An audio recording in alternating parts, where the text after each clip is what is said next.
Hey, Home and Podcast fans. Just a quick note on this episode. We did run into some technical difficulties for just a couple minutes around the 20-minute mark. So just bear with us through that time and enjoy the episode. Lion just recovered a fumble. Bits of wisdom. It's Harry Houdini, I'm pretty sure. That's when it kind of becomes Home Improvement After Dark. I guess that leaves us at the question of the week. Very good. I don't know if you noticed, Jordan, but a really cool aerial shot of the table. Reasonably funny. User review.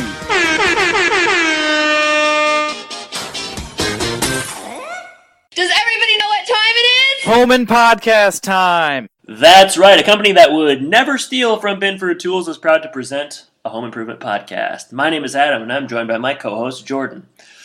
Jordan, we're mourning this morning. We're mourning this morning. I'm a little under the weather too, but no amount of mourning and no amount of sickness will keep us from the Home and Podcast. You got that right. Yeah. So Jordan, on February 20th of 2017, we lost a very important part of the podcast. Something we had touched on a few times, and something that undoubtedly we were going to talk about in the future. And what am I referring to, you ask? No, it's not a real person. But it was real. It was real to many people. On February 20th, 2017, IMDB shut down their message boards after 16 years of activity.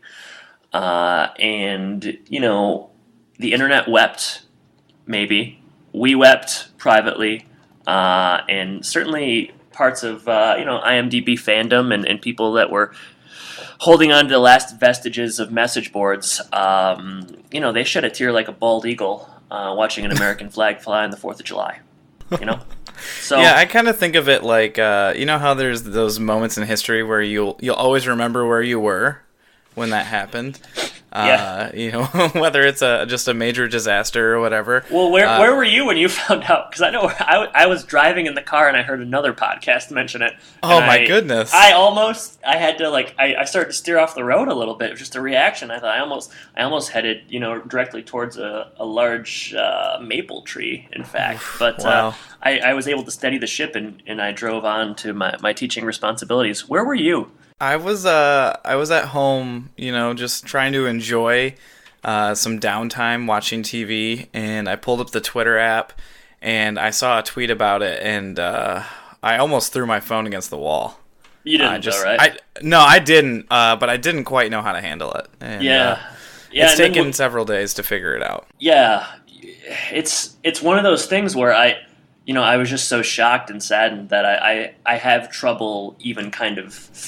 I just can't even be eloquent when I'm talking about it, which, listeners of the podcast know it's hard for us not to be eloquent when we're talking about things. I was thinking that I'm never eloquent, but... Oh, okay. Well, that's fair as well. I just want to provide a little bit of additional information here. So, on February 20th of this year, IMDB shut down the message board. So it was a TV review site with upwards of 250 million users. Jordan, whoa. I've never been in a room with that many people. I don't think anybody has. Yeah, it's crazy. So, and here was their, and I'm not going to read their whole. They put out a statement. I'm not going to read the whole thing, but I'll read parts of it. So, as part of an ongoing effort to continually evaluate and enhance the customer experience on IMDb, we have decided to disable IMDb's message boards on February 20th, 2017. This includes the private message system. After an in-depth discussion and examination, we have concluded that IMDb's message boards are no longer provided a positive,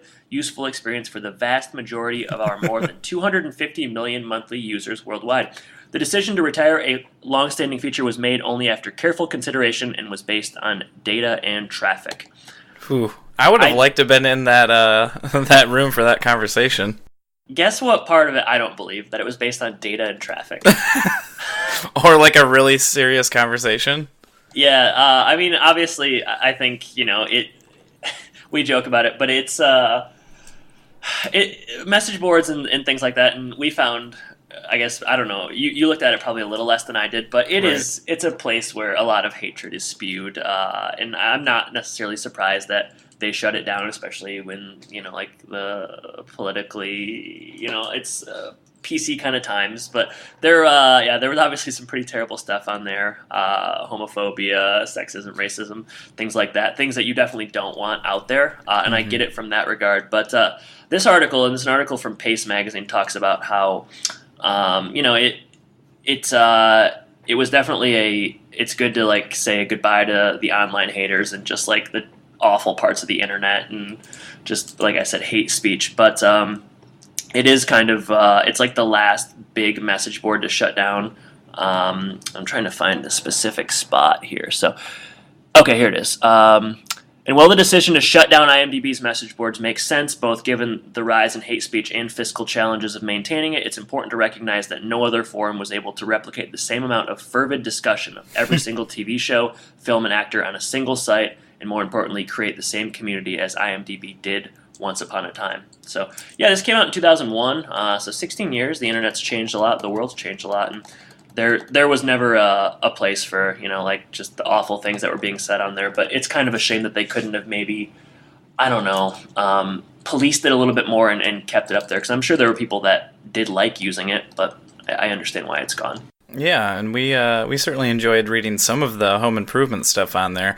It seems Some of it. Yeah, some of it. It seems like a lot of websites that I go to now, even like news websites or different blogs, they just disable the comments because it turns into this crazy, like, basically what IMDb turned into. Right. Yeah. It's it's weird. It's strange to see that stuff kind of disappearing little by little. Did you ever do much with message boards when you were younger? Or like, I guess probably chat rooms was more the thing. I was, always in the chat rooms. I don't know, message boards maybe like once or twice. I remember Smallville had a message board when I used to watch them. But that was about it. It was, like you said, mostly you'd get on AOL and there'd be like a chat room every once in a while. But definitely, yeah. It's like I said, it's sad but understandable. We had some fun with it. People speculating about the yard being AstroTurf or blueprints of the house, or getting some background on Tim and Al being a laborman, Tim being a salesman. So there was good information on there, information that we certainly wouldn't have got elsewhere. But there was also a lot of instances of like Jill just being called names that no woman deserves to be called and things like that. So I think, Jordan, let's have a moment of silence for the positive parts of the IMDb message boards and for the people that enjoyed it and used it as a fruitful way to discuss television shows. So will you join me in this moment of silence? Sure. All right. Thank you, Jordan. Short moment. Well, like I said, it's a complex thing saying goodbye to the board. So we don't want to mourn it too much because it was fairly awful near the end. But there was also good parts of it as well. So much like humanity. Indeed. There's also, we're talking about good parts of humanity, bad parts of humanity. This episode has a little bit of that, and we're talking about episode 36, I'm Scheming of a White Christmas.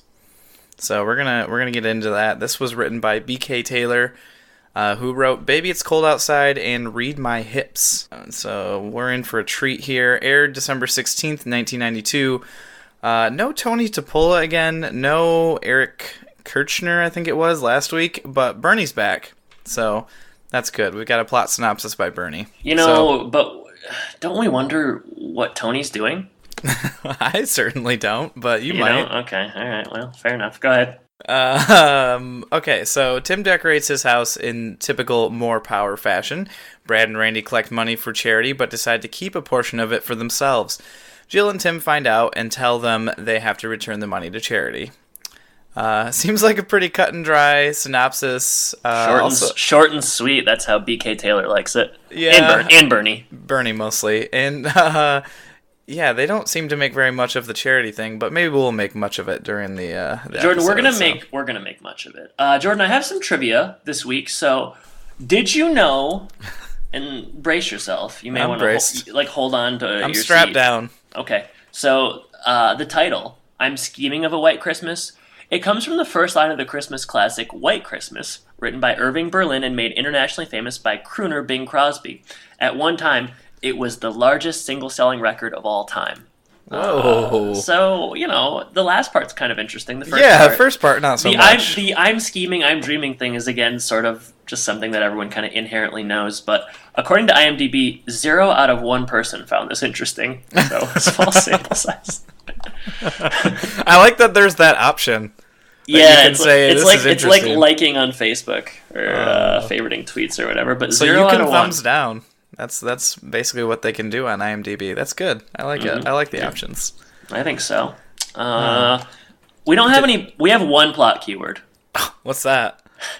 Christmas. I mean, you got to give him credit for using that one plot keyword wisely. I mean, it is a Christmas episode. So, Jordan, I think we should come up with a couple more. You go ahead and start. Oh, man. Rooster Man. Barbarian 2. Don Ho. Charity. I guess this will be the last one. Santa? I have one more, and it is Plum Cake. Ooh. So, yeah. Delicious. Yum, yum, yum. So, yeah, good addition of plot keywords there. We're going to open at home with Jill and Mark. They're opening a package that apparently Jill has ordered through a catalog. I didn't... Both times I watched this, I didn't really understand what they were opening up or what it was, and only... That took a lot of thinking for me to figure out what was happening. By way of what Wilson says later, was I able to make any sense of it. But can you kind of... I mean, I guess you're going to try to explain it, but what was happening here? So apparently she got like a catalog that has some Christmas stuff in it. Usually there's like Christmas cookies and tins and stuff. She went for the cheese basket, and apparently the cheese was very, very small. And so they were having trouble finding it. That was the joke, right? It's a strange way to start up the episode. It's a funny episode. There's a lot of good jokes. This one just was maybe underexplained, I would say. Yeah. They're making you use a lot of context to figure out kind of what's happening. And even so, the joke isn't that funny. But at the same time, there is a cool Christmas home improvement graphic bouncing near them. So yeah, it was really cool. There was snow falling around it and stuff. So they nailed that part. Yeah, really good use of resources there. So we continue this scene. Tim opens the door and wants to show them his Christmas lights.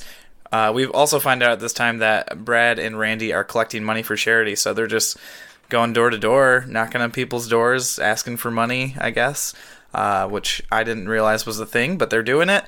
And Tim gives them... think that it is a thing. I don't think that kids can just like decide that they're collecting money for charity and then go door to door. I think you have to be like affiliated with an organization or something, or you have to be collecting cans. I don't know that kids going around neighborhoods saying, "Hi, we're collecting money for charity" is... I've never heard of anything like that. But well, we've never lived in Metro Detroit, so I guess there's that. So Tim gives Jill and Mark some glasses to protect them from an extremely bright snowman. Tim claims that he's going to go low-key this year, but instead the snowman has a flash like an atomic bomb, or like you're staring into the sun. So yeah, and you just, everybody's standing out there just kind of looking up in wonder, and you were just waiting for that Mark zinger, waiting for Mark to come in with some kind of a funny bit. And what is he can't find his parents or something. Like he's basically blind. Mom, Dad, where are you? And I laughed, and the opening credits rolled, and that was the opening scene. Yeah, I mean, they tried 2 jokes in that little time. Only one, I suppose, landed. So that's a 50-50. Which one landed? The Mark one? Sure, I guess. More than the cheese one to me. Yeah. Actually, I'm talking about the graphic. That was a joke that landed that was for actually me. the funniest joke. The graphics are always the best jokes of the episode because they think they're good. Yeah, the Mark thing, I was just like, wait. I was like, what's he going to say? What's he going to do? It was okay. I mean, it's definitely more of a visual gag than any kind of like punchline joke. But so yeah, we get the opening credits, and we're back home. Randy and Brad enter. Did you notice anything about the credits? I skip them. I don't watch them. Well, not the credits, I guess, but like as the episode continues, they'll put like written by and all that kind of stuff. No, what happened? The lettering was no longer blue; it was red for Christmas. Wow. So I bet you're happy I interrupted your train of thought for that. You know what, Jordan? There are good interruptions and there are bad interruptions, and there are interruptions that you have to have, and that was the third. Mandatory. That was integral. Red lettering. Cool. Cool. Wow, Merry Christmas. Go ahead. Please continue. All right. So Randy and Brad enter, and they've been collecting money throughout the neighborhood, and they note that it's hot out there, and they think that maybe the straw surrounding baby Jesus is flammable, and they're setting something up there which will sort of pay off later on, but there's a lot of heat coming from these lights, essentially. And it's my understanding that they collected $300. Did you get that figure, or am I wrong? There's a lot of different numbers being thrown out. Yeah, I just remember $90 later. So, and last week's episode, things got a little contentious regarding numbers and science. So I don't want to go down that rabbit hole. But there's a lot of numbers in this episode in figures. Sometimes they're collecting $5. Sometimes they're collecting $20. I thought I heard $300 in the beginning, but it's possible I'm wrong. You might have. All I know is that in the next scene, we'll talk a little bit more about how much Tim makes an hour according to his kids. So they came in, and the boys come in. They've collected money throughout the neighborhood, and then Jill starts using a blender or some kind of a kitchen machinery, and the lights go out because there's just too much power in the house right now. The circuits can't handle it, and things go kind of dark in the Taylor house, and that's pretty much the end of that scene. Well, things are going to go dark, a lot darker in the Taylor house later on. Yeah. But also, I guess during this scene, Brad and Randy, when they come inside, they notice that everyone's outside looking at the house, and they're not happy. Yeah, that's kind of stupid. Yeah, and then also, Tim uses... They've done that before. They have done that before, and Tim uses the darkened house to unplug the lights, and the darkened house looked kind of cool. It looked scary because you have Tim's silhouette standing in front of this bright light. I thought it was going to turn into another Halloween episode. Not really, but would have been cool. It would have been kind of like Silent Night, Deadly Night kind of thing. Nightmare Before Christmas sort of thing. Christmas horror. So it's they do that thing where the people are standing outside, it's yelling and like a mob thing, and they got their pitchforks and pitchforks and hammer handles, that whole thing. And then they unplug the lights and everybody cheers. Yeah, they're all easily pacified. But in the next scene, we get something new. We're gonna go into Brad and Randy's room for the first time, right? I wrote that it was the first time as well. And it's a pretty sweet room. Oh my goodness. Okay, so let's describe a little bit about what's going on in this room. I got some notes too, but you go ahead. Okay, so they've got tons of sports memorabilia. They've got a nice Chris Spielman poster. They've got baseball or football cards or basketball cards taped to the wall. They've got two raised beds, which are kind of on these... Yeah, it's multi-tiered, like an Egyptian palace. Yeah, so I was thinking that they've kind of... do you remember in Seinfeld when Kramer comes up with the levels idea? He just wants levels all over his apartment.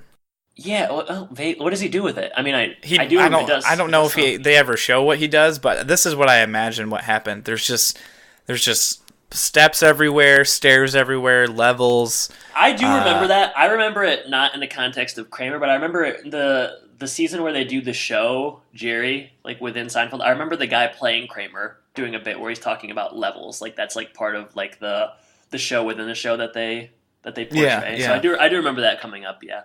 There's a full size, well, not a full size basketball hoop, but a mini basketball hoop in there. Lions, pennant, tiger stuff. It's like a young boy's dream bedroom. I would like it to be my bedroom now, frankly. They have a lot of cool stuff. Maybe I'd dial it down a little bit, but it's probably not. Sweet. You'd probably dial it up, knowing probably dial it up, probably turn it up to 11. But yeah, it's really a really cool room, definitely. Yeah, so they did a good job. There's a train set in there as well, so they've kind of got everything covered. Does Mark have his own room? That's what I was wondering. It seems to be a giant room, so maybe they're all three in there, but that sounds like a disaster because they just really pick on Mark the whole time. I kind of think Mark must have his own room, and also that's not fair. That seems unfair. But when they treat him so badly, that's what they get. They have to share a room. Yeah, you're right. They seem okay with it.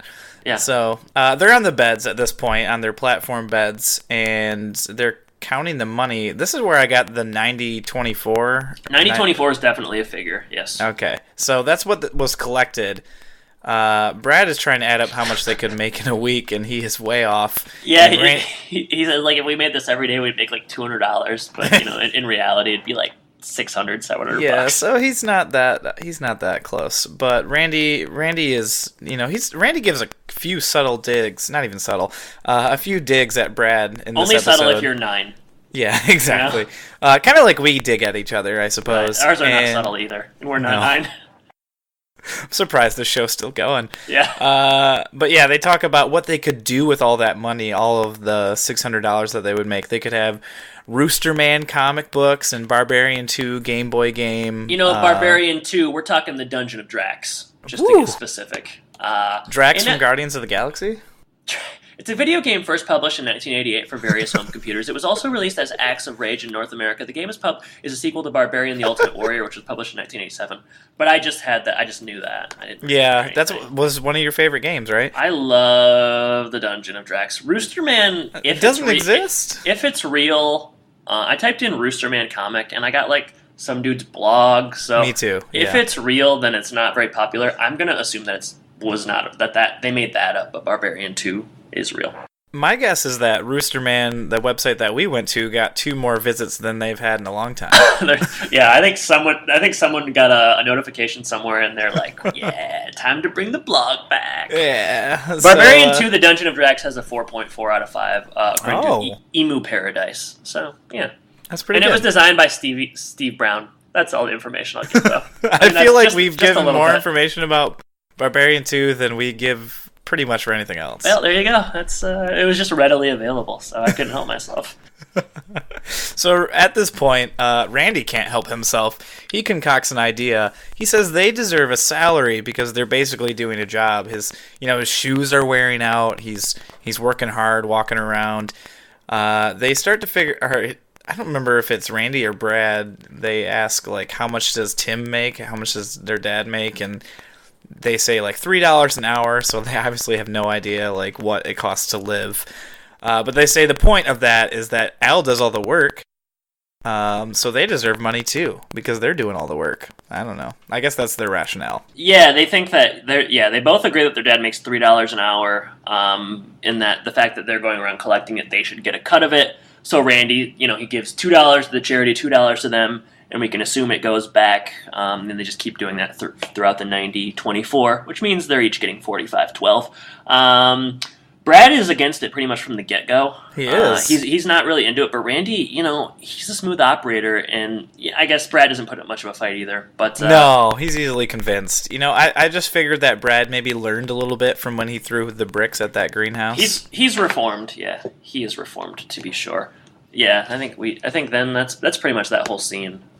Jordan, have you ever run across a scheme like this? Have you ever heard of anyone doing anything like this when they're young? I'm not talking about necessarily like stealing things from a store, but any kind of a scheme like this? The only schemes I can think of are just like, egging houses or teepeeing houses or stuff like that. Right.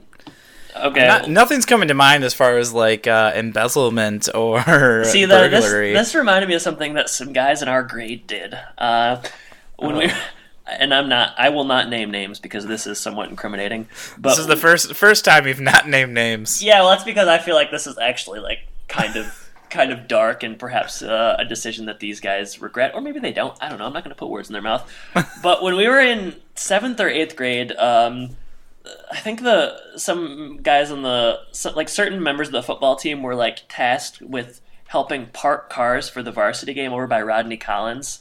I don't know, like I guess like certain guys volunteered and they would like help park the cars, or maybe they were assigned to it or something.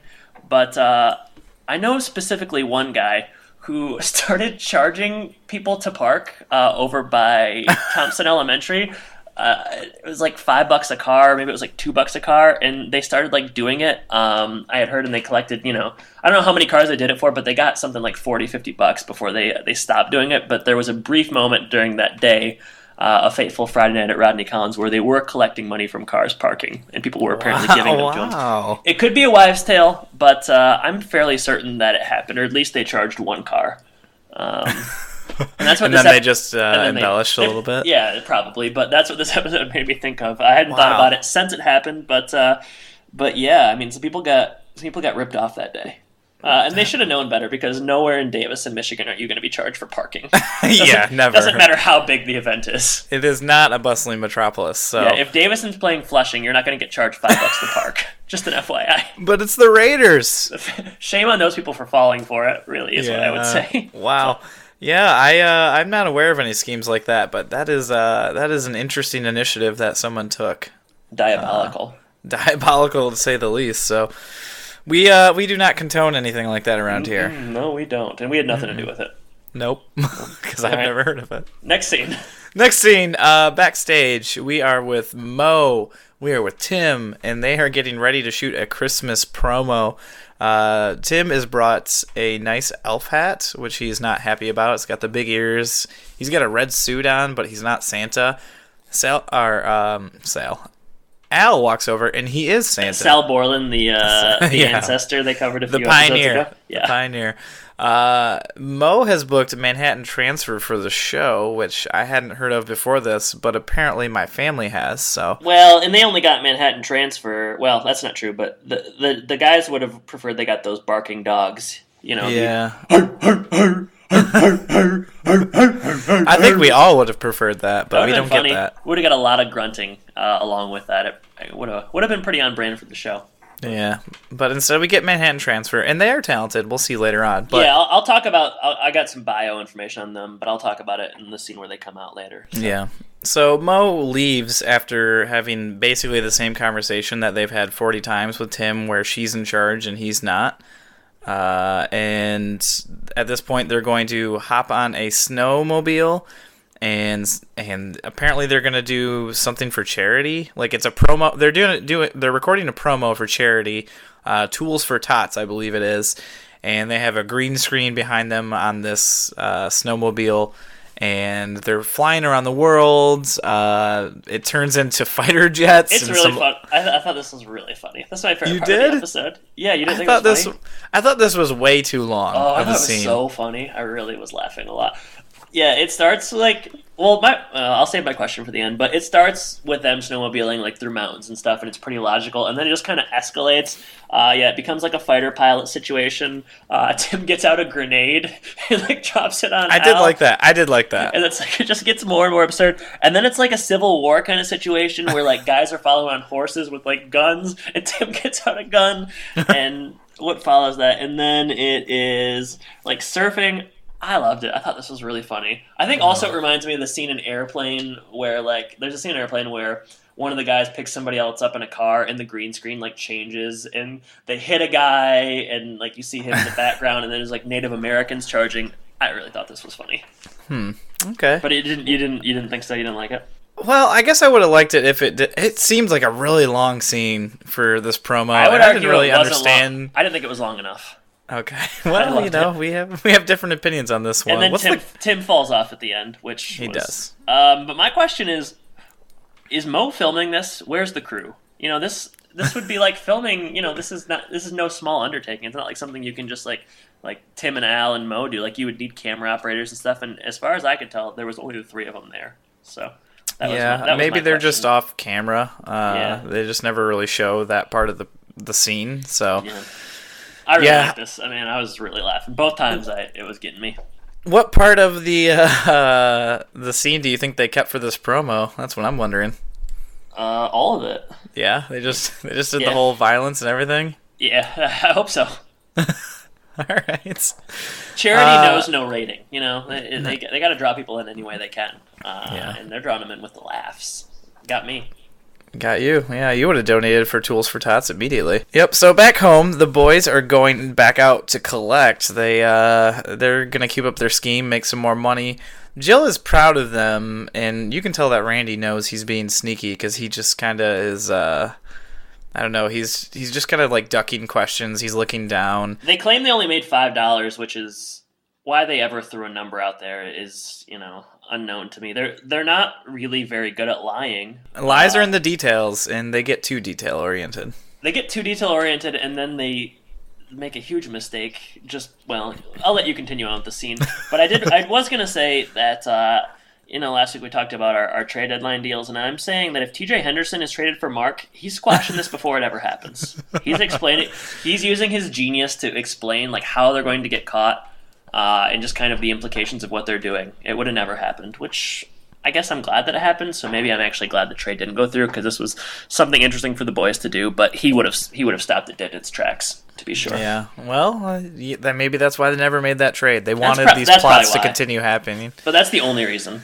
Yeah, otherwise it doesn't make sense at all. So Tim comes home, and the boys leave, and Jill starts going through their backpack. I guess she's like cleaning it out. I'm not sure why else she would do that. She finds the Rooster Man comics. She finds the game that we were talking about, a nice watch. And Tim isn't suspicious at all about this for some reason. Well, he probably thought they got it at the store where they got the perfume, Yeah. Like the kid's store. The kid's store where everything's free. And Jill is very suspicious. She asks if Tim bought this stuff for them, and he says no. At this point, the scene kind of changes because Tim sits on some ornaments. And so it kind of squashes what's happening here. Let's talk about why they would just leave those. Like, why aren't they hiding those things better? Well, because they're dumb. That's why. I mean, geez. That's why you would do this plan, because you're dumb. I suppose so. But yeah, they're just leaving everything in their backpack, getting pretty lazy. Yeah, Tim does sit on the ornaments, and again, pretty funny. Good stuff. I did like this. I liked it. It reminded me of anytime anyone steps or has any kind of a collision with ornaments, it reminds me of Home Alone. When I was just going to say that, yeah. Harry steps in from the window on his bare feet, and ooh, man. That gets me every time. I love it. I mean, we've talked ad nauseum about my love of Home Alone, but yeah, this reminded me of that, and I chuckled. I chuckled, I admit. So Jill shoos him outside to clean him up. She doesn't want all the glass ornament stuff on the ground. And Wilson's outside too. They show over his side of the fence a little bit. He's got a menorah, and I was wondering, is he Jewish, or is he just trying to celebrate a couple different things around I bet Christmas he celebrates time? everything. Yeah. Yeah. It might be him. That sounds about right. So guys like him that shut down the IMDb message boards. That's right. So Wilson is thankful for his gift. What did they get? Oh, what did they get? It has to do with the stuff at the beginning. It's smoky. What did I write? Something's Smoking Farms gift set. So like I don't know. Oh, something from the catalog, basically. Yeah. But she's again apologizing for it being miniature, and he says that it will go with his miniature bottle of rum that he got at the airport. And he gives them a baked plum cake, which is a really bad gift. Like until you realize what it's for. No, even once I realized what it was for, it was still a bad gift. It's about as good as George giving out cards that say that a donation was made in your name for the human fund. It's the same kind of thing. A plum cake. If anyone ever gave me a plum cake, I would be so. I mean, I'd act happy, but I would be very, very disappointed. I guess I've never had a plum cake, so I can't really say too much. Well, it's just, even whether you've had one or not, it's just not what you want to get. So, are you mad if people give you like cookies for Christmas? No one ever gives me cookies for Christmas, so I can't really say. Until this year, we'll see. Ooh, yeah. I mean, I'm still waiting. I'm still waiting for my return gift. Those coasters I got you. I'm biding my time. Well, don't get me a plum cake if you'd be so kind. To continue the scene a little bit, there's some important information that Wilson dispenses here. He talks about how great it was to see Brad and Randy this morning trying to get money for charity, and he donated $10, which is $5 more than they said they got. So devil's in the details, my man. Oh man, Wilson leaves the scene. Jill definitely knows something is up now, and this is one of the episodes where we don't get any advice from Wilson, so that's a little bit strange as well. And that's why we're not playing a clip. That's right. Instead, we're going to move on to the next scene where Jill has found more goodies from their scheme. Bugsy and Babyface. Yeah, she apparently combed through all their dressers, found a locket and some other things. And you had to know. I never thought the locket was going to be for Jill. I immediately assumed it was for Jennifer, which is what we learned. Were you wise to that, or did you assume it was for her? I guess I thought it was for her because Tim obviously thought that he was getting a watch. But yeah, like you said, we're going to learn in a little bit here. The boys come home. They start asking, like Jill and Tim start asking about like, how did it go? How much money did you make? the boys put in a couple of lies, and Jill says the gig or the jig or whatever is up. Either one, stealing money from someone is sort of a gig, That's right. You're getting paid for it, but both the gig and the jig are up. And she pulls a blanket up, and it shows like all the things, and yeah, Brad immediately throws Randy under the bus, and we find out that the locket was for Jennifer, which insult to injury, I would say. I laughed there. I thought that was funny. Yeah, it was funny. If you didn't see it coming, that would have been funny. I still thought it was funny. I just felt, actually it was good for me because I felt kind of vindicated. I was like, oh yeah, I saw that coming. I can predict the plot of an episode of Home Improvement. Yeah. You felt real good about yourself for the rest of the day. Pretty good. And I think the scene kind of ends there. Like they're sent up to their room for the rest of the night, which is they talk a little bit about their punishment too, right? What do they say? So they have to take everything back to the store and get the money. They have to do extra chores. They have to return the money to the charity and tell them the truth about what they did. That's a tough punishment. Yeah, I mean, I felt like they needed a little bit more. Okay, you're thinking juvie. Yeah, just throw them straight into jail. Brad's having, the writing's on the wall for Brad to be kind of a punk based on what we've seen this season. He's he just goes along with people. That's he's the a problem. Classic follower. Yeah, and Randy's a schemer, so they're quite the duo. The problem with this scene for me is that I feel like there's several jokes made. Like Randy makes fun of Brad at one point. Like there's too much levity because it's so supposed to. This seems like a very serious situation to me. So that's my only problem with the scene. I mean, I think if I would have done this as a young boy, like my mom would be like crying, like she'd be so disappointed in me. I probably would be dead. Yeah, I mean, yeah, you're right. They do kind of, they don't take it as seriously as probably they should have. Yeah, I mean, stealing from charity is a pretty terrible thing to do. It's pretty awful. It's actually really awful. So yeah, I suppose you're right. That didn't necessarily add up, but. That's Home Improvement for you. Not everything's going to be realistic, I guess. I wish it was. Jeez. I come here for the realism. Yeah, that's right. I stay here for the grunts. Yeah, well, we all do. So we move on to Tool Time, right? Yeah, we move on to Tool Time. We got a Don Ho reference right off the bat, so... That's twice. That's, as I say, turn up. Al is preparing to come down the chimney, and they talk about how they couldn't necessarily get the barking dogs and the Manhattan Transfer. They come out barking, and we meant to play a clip earlier, and I think we should go ahead and play a clip right now of the Manhattan Transfer coming out, and then there's some jokes made by Tim, and then there's a little bit of singing. So I think we'll play a clip right now. What I'd like to do first is introduce our musical guests. No, we couldn't get the barking dogs. But we got a group that sounds a lot like them. Just kidding. I'd like to introduce the Manhattan Transfer, ladies and gentlemen.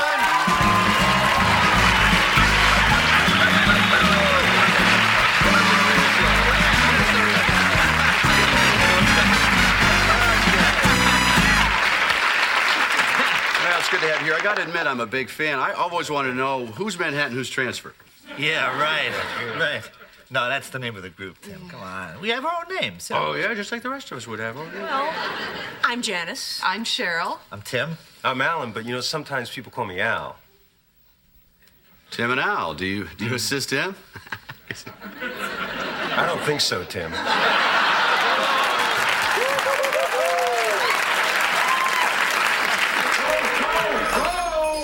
Hey, Santa, shut up! Now, the Manhattan Transfer will not be using a backup band today because they'll be singing Acapulco. Tim, actually, it's a cappella. That's warm there, too. I love it there. It's a nice place. Yeah. So the Manhattan Transfer come out, and they have some good comedic timing. I would say better than certainly like a Bob Vila or Definitely. maybe the Saw player or certain people. They have some chops. And I want to talk a little bit about the Manhattan Transfer. We were not familiar, as anyone that listened to our last episode noted at the end. We kind of made a joke about it, but the Manhattan Transfer, they're an a cappella jazz, fusion, and pop group. They were founded in 1969. And they're still active to this day. One of the original members, Tim Heiser, I believe is his name, he passed away in 2014, and he is the gentleman that notes that they have names in real life, like actual people. He's of the two men, he is the one with less hair, I guess you would say. But unfortunately, he passed away in 2014. They have multiple Grammys. They won several Grammys in the 1980s. In 1998, they were inducted in the Vocal Group Hall of Fame. And probably their biggest hit is a song that I was familiar with. It's called Boy from New York City. Are you familiar with that, Jordan? Maybe if I heard it. I don't know. You would be, yeah. And that reached number 7 in 1980. So, yeah, they've had some hits, and they're definitely an accomplished group, something we were not familiar with. And it's always nice to learn things from the podcast, and I learned a little bit about the Manhattan Transfer. That song, I'll sing a little for you, as is custom. It goes... Ooh, ooh, oh, definitely. Just about the boy from New York City. I don't know the words necessarily, but you get it from that, right? I knew it right away. Spot on. Man. And then, yeah, so they have some banter. Tim notes that they sing Acapulco instead of acapella, which I thought was funny. And they begin to sing. They sing Santa Claus is Coming to Town. It's a good rendition. And Al struggles to get down the chimney for whatever reason. Must be they didn't vet this beforehand. Nope. Tim gets out a chainsaw and he does some kind of funny dancing around and stuff. Like he just can't really commit to getting Al out of there. And he's kind of getting into the music. He's just in the Christmas spirit. Yeah, so he's just enjoying it. He's kind of dancing around, and they continue to sing. And eventually he starts to cut Al out of the faux chimney, and that's the scene. But it's a good scene. I like this guest appearance. We haven't had a good one of late, so I enjoyed the transfers bit. Yeah, and they're pretty game with all of the stuff that's going on. You know, they just keep singing, and they're good at ad-libbing. You know? Yeah. Ad-libbing in a scene which probably isn't ad-libbed at all. Right, yeah, but they seem like they're good at ad-libbing. Right? I thought it was interesting that 2 of them were named Tim and Alan. Yeah. Was that real? I guess so. Yeah, it's A-L-A-N, but it's Tim and Alan. That is interesting. Yeah, I guess I did say that Tim had passed away in real life, so I guess it would be logical that the other fellow's name is Al. That is do you think that's why they got him? Just for that joke? BK Taylor really reached for that one, so. That's classic BK. that's BK at his finest. So, good scene, like you said. I enjoyed it as well. Good singing, Christmas spirit, all that good stuff. So, we are at home, continuing after... I mean, I don't even want to figure out the timeline of this episode because it just seems like there isn't really one about like what time of the day, when is happening, all this kind of stuff. So, we're at home later on at some point.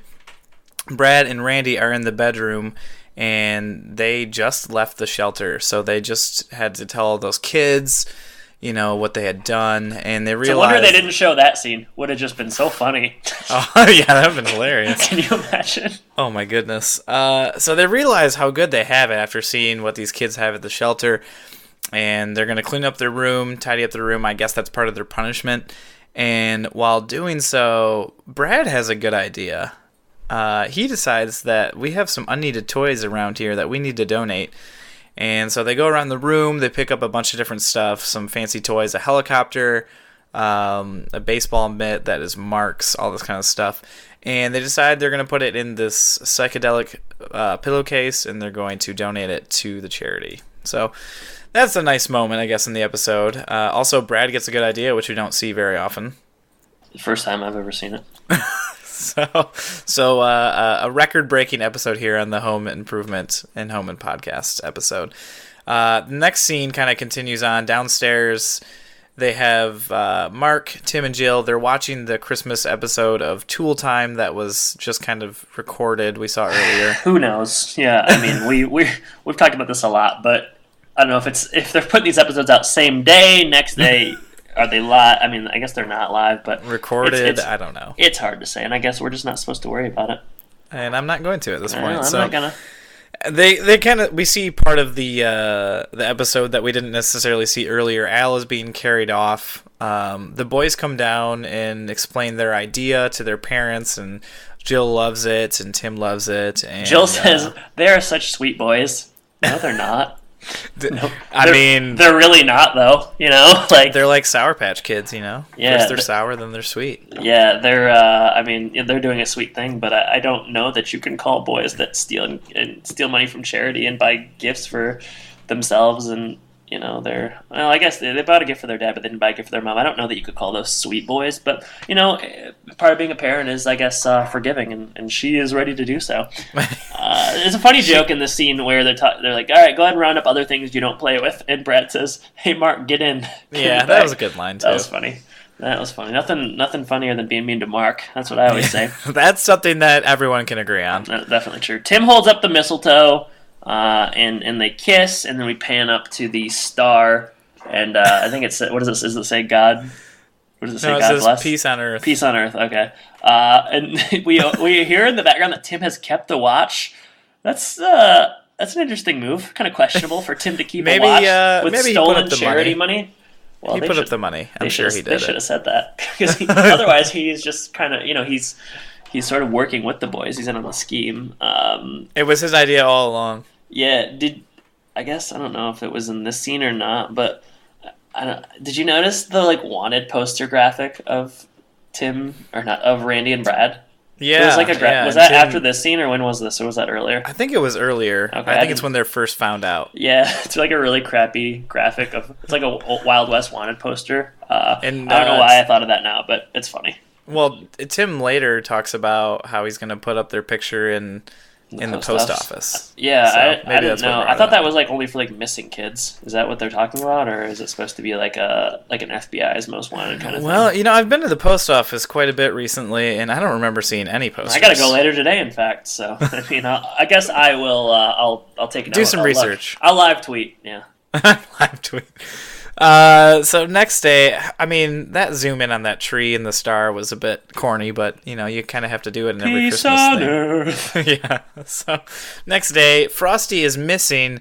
Are we wondering if Doc Johnson took it? I am. We don't know. We don't know where it is. It turns out it burned up, and they hold up the remnants of this burned up giant Frosty. It was supposedly 17 feet tall. Now it's an inch tall. Jordan, I'm almost 6'4", so a 17-foot tall. It's a big snowman, Frosty. That's pretty tall.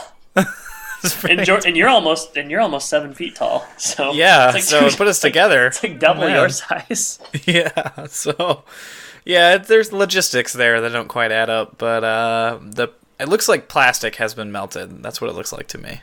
So. And this is where the credits do roll. We don't fade to black because we get some outtakes of the bright lights from earlier and some jokes that they didn't use. That I did like Mark's joke here, though. Say it again? I did like Mark's joke here. They kind of, like you said, they're kind of continuing almost deleted scenes. And Mark puts his arms out like he can't see, and I forget what he says, but I think he says, I see spots or something. Yeah, something like that. So yeah. I wish they would have kept that in instead of him just being 6 to 1, half a dozen the other, as far as I'm concerned. I didn't see any jokes here that I was thinking were real funny, but my kind of humor is just green screen bits. So it's kind of you just love fighter jets then we and roll grenades. Credits and fade to black, and that is I'm scheming of a white Christmas. I can go ahead and say I really like this one. You really liked it, huh? Yeah, I think I've just been down on the episodes of late because they've been not good. So I was happy to have this one. It's all relative. What were your highs and lows of this one, Jordan? Well, my lows I kind of mentioned earlier. That one scene where I feel like it was a lot more serious than they gave it credit for. And maybe I didn't enjoy the green screen scene as much as you did, but I don't know. I guess I didn't. I thought it was fine. I think there were a couple of good jokes. I thought it flowed pretty well. I wasn't really worried about all of the when things are happening because I thought it was interesting. So in that way, it was good. It was better than some of the ones that I've seen, but it's certainly not one of my favorites that I've seen. Not one of my favorites, but probably one of my favorites for this second season. Okay. Yeah, I laughed a lot in this one. I thought the jokes were good. I liked the guest appearance of the Manhattan Transfer. I liked that Randy and Brad had something to do. Feel like did they? For every episode where they have a plot line, the next 3 they're just passing through the shots.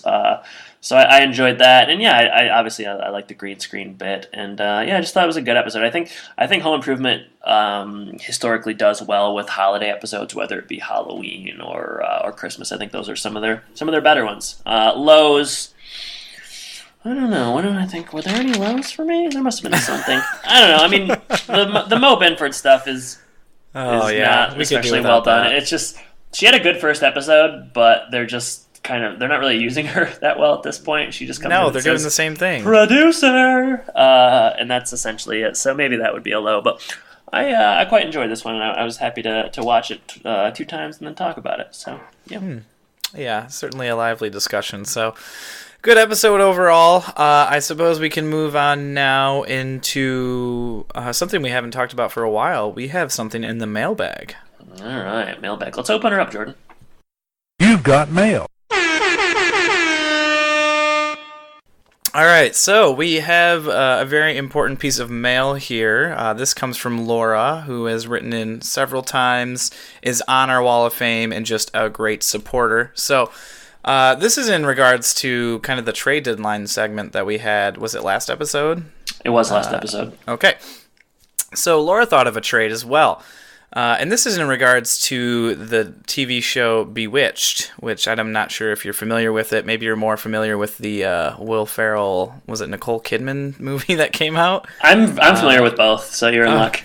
Good. So Samantha is her name, and she's got a witch talent, and her nose twitching, makes all the housework get done instantly. Lunches are made, beds are made, clothes are clean. It's all done instantly with the twitch of her nose. Laura thinks that Tim would not mind this at all, and Jill could go to the Bewitched show because the husband there, Darren, never really liked when Samantha was using magic. So, seems like a couple of problems are solved there, although the plots to the shows might be more boring, is my thought.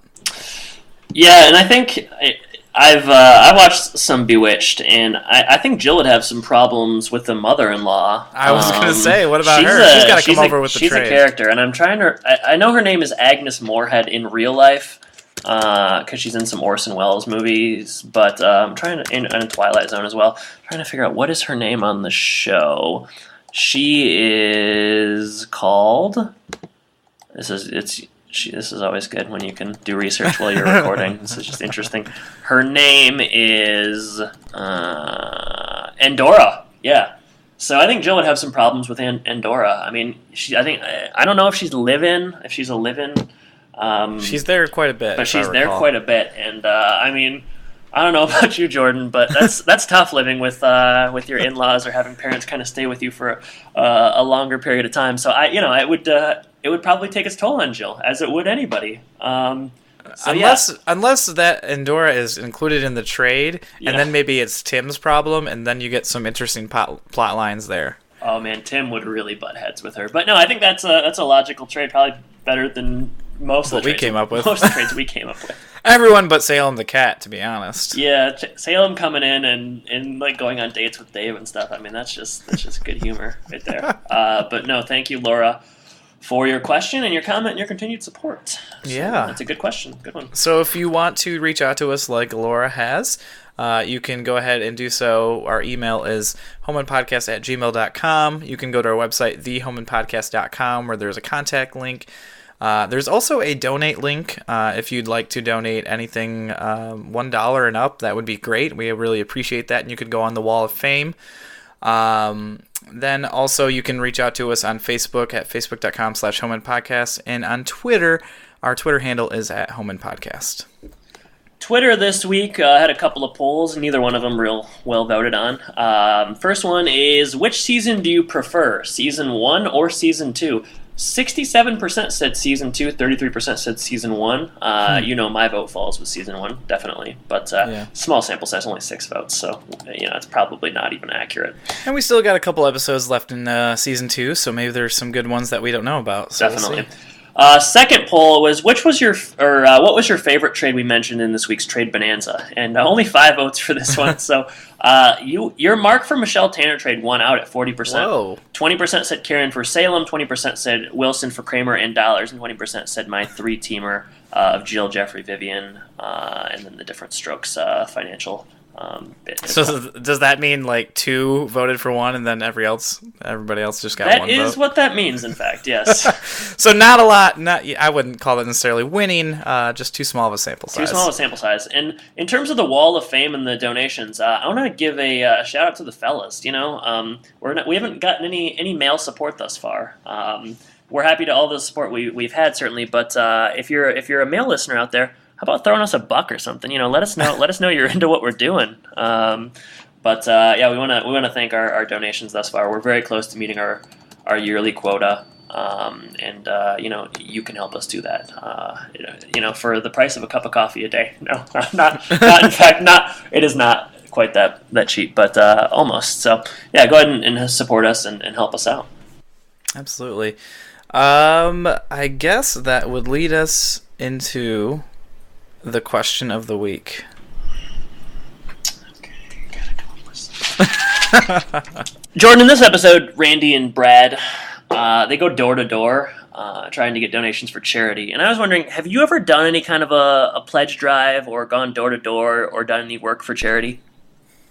I'm not sure if I've ever gone door to door. I remember in elementary school we did have like a fundraiser thing, and we had like the assembly, and they got you all excited about all the different stuff that you could win if you sold this amount of stuff. I think I won a limo ride to McDonald's, so that was pretty sweet. What do you mean?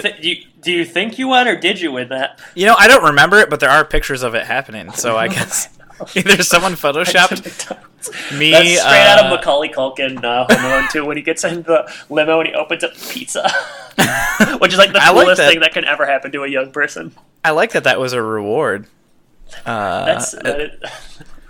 As far as working for charity, I've volunteered several times to coach basketball and help with different things in that regard. This question was just to remind our listeners that we're just like really good, nice guys. We're just great. It's an opportunity great for us to hop up on our soapbox and tell everybody about the good things we've done. No, not really. I want to talk more about this limo ride to McDonald's. What'd you order? I don't remember. I think it was probably first grade, so it was like 6 or 7. Did it pick you up at your house? No, they picked us up at the school. It was me, Aaron Bador, and I think Rodney Pease. So I was the trifecta in there. Maybe I'll find the picture and see if I can get it posted, because I've seen it several times, and it's a good one. We're living it up in this limo. We're all like, I don't know, the picture of all of our arms are raised. Love the limo. We've talked about Rodney Pease 2 times in the podcast now, and I wonder, Rodney, if you're out there listening, reach out to us. I mean, obviously you're well represented on here. I remember freshman year of high school, I was in student council, and we had to do a door to door. Like, I think we were collecting. I don't know if this makes sense, but I think we were collecting empty cans. But I also think we were collecting like cans of food. I mean, maybe it was one or the other, but I feel like we're collecting, like cans of all types. Just can drive non-perishables and cans, and that was my one and only year in student council. Probably because we had to do things like that on a Saturday. And when I was 17, 18, I wasn't as interested in doing those things. I also remember like our church used to do this thing called the cardboard camp out, where like you would like sleep in a box overnight and like fast so that you knew what it was like to be homeless, and you had to like collect money at VG's, and that was pretty terrible. I mean, it's like the fasting alone, you couldn't eat for like 17 hours, and you had to sleep in a box like overnight. And you were a growing boy. Yeah, well, I mean, I don't know what was harder, the fasting or the sleeping in the box, but I did it 2 years, and it was like kind of fun because I had some friends doing it and stuff, but I probably wouldn't, if I were a parent, have my kid like sleep in a box overnight. And it was like in November, it was pretty cold and fast. I don't really know that I learned any lessons about being homeless. But you just were cold. It was just cold, and I was hungry. So that's a little bit different. That's no way for a little boy to go through life. That's a little bit different than Box City. It was a lot. I was mayor of Box City, so it was like polar opposite experiences for me. You'll never guess what I was in the Box City. Think about all the financial advice I've given. Oh, treasurer, right? I was the banker, man. Banker. Well, we should do an opening bit on Box City, maybe in a couple episodes, because I think it's a. I think everyone needs to hear about Box City. To talk about it just in passing is just not doing it justice. But so basically, listeners, we've done some charity work. So we'll stop patting. We might bruise ourselves if we keep patting ourselves in the back for what we've done. So. My Jordan, goodness. So what are we covering next week? Next week, episode 37 is going to be Bell Bottom Blues. So I hope this is better than Mo Betta Blues. It's funny that they've used the blues title twice. Bell Bottom Blues. I mean, this. Well, I hate to spoil it, but we do have the K&B Construction Boys coming back. It looks like so. Oh, it's been a long time. They had them in like 3 episodes of the first season, and I don't think it's been a long time, but perhaps not long enough. It's just like the 5th or 6th time they've used them. But they know they got a good thing with those fellas. So so we'll look forward to that next week. And Jordan, thank you for joining me this morning. And I guess I should say take care. Take care, everybody. He's making a list, checking it twice. Gonna find out who's naughty or nice. Santa Claus is coming to town.